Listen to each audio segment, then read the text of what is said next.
want to talk about something tonight.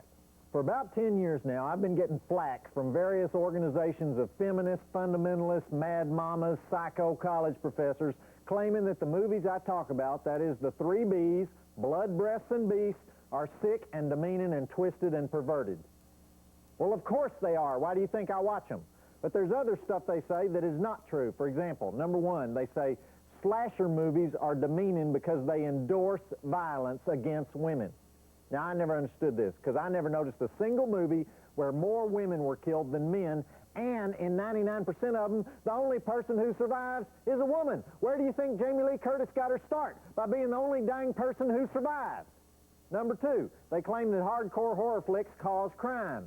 Well, if this is true, then the Tarrant County Sheriff's Department should have a posse stationed outside my trailer house 24 hours a day, because nobody has watched more hardcore horror flicks than I have. Any day now I could go off the deep end and start flinging hatchets at old ladies. So that's stupid, because I hadn't committed a single felony.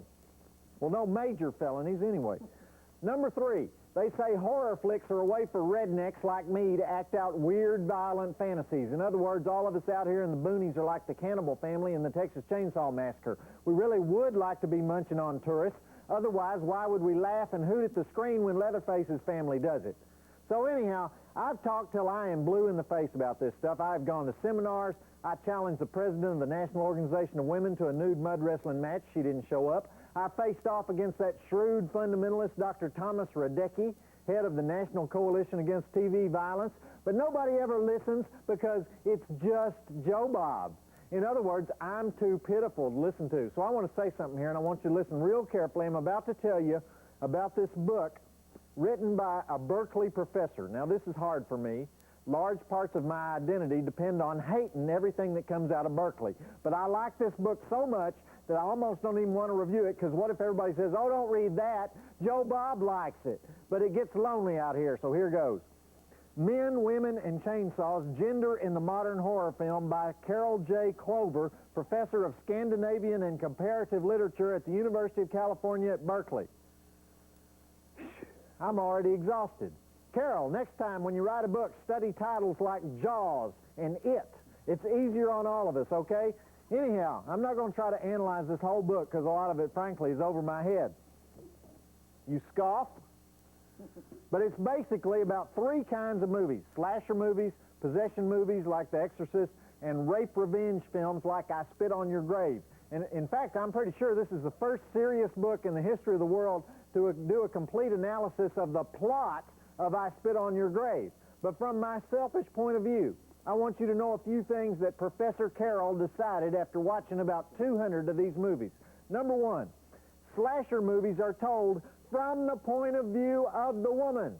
In fact, the final girl, or as I call her, the Jamie Lee Curtis girl, is so much a part of the slasher film that the writer doesn't have any choice. You have got to have a final girl, and the final girl has got to be a girl. Understand that? Number two, since 99% of the audience at slasher movies is male, this means that all those men are identifying with the experience of the woman. You get this? They're experiencing the movie through a woman's body. In other words, the opposite of what the feminist censors have been saying for umpteen jillion years now. Number three, Jason and Leatherface are actually females disguised as males, kind of a transvestite deal. Think about it. Aren't these guys always real screwed up sexually? Don't they always have trouble deciding what they are? It's a tradition that continues right up through James Crumb, the psycho killer in Silence of the Lambs. So the original criticism of these movies, that the killers are always male and the principal victim's always female, is turned upside down right here in this book. Number four, the real villains in horror movies are male rednecks. The rednecks have replaced the redskins, she says. Because in the old westerns, any Indian who came on screen was assumed to be violent and hateful and savage. Today, any redneck who comes on the screen is assumed to be violent and hateful and savage just because he's redneck. Number five, I Spit on Your Grave.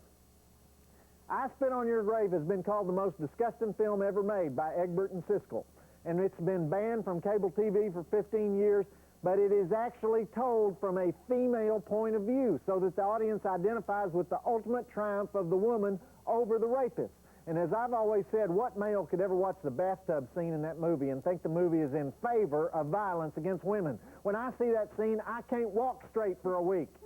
And finally, The Accused and Thelma and Louise are both watered-down versions of I Spit on Your Grave, and Silence of the Lambs is just another version of the Texas Chainsaw Massacre. You think I'm oversimplifying this deal?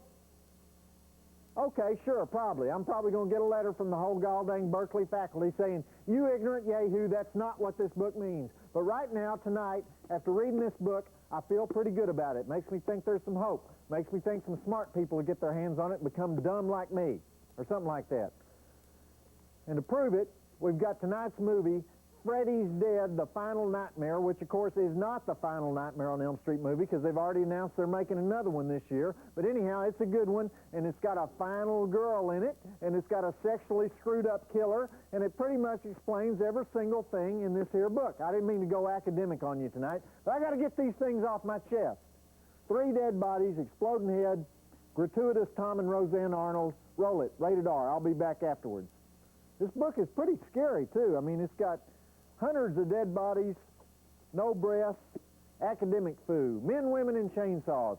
Published by, oh my God, Princeton University Press. What is happening to me?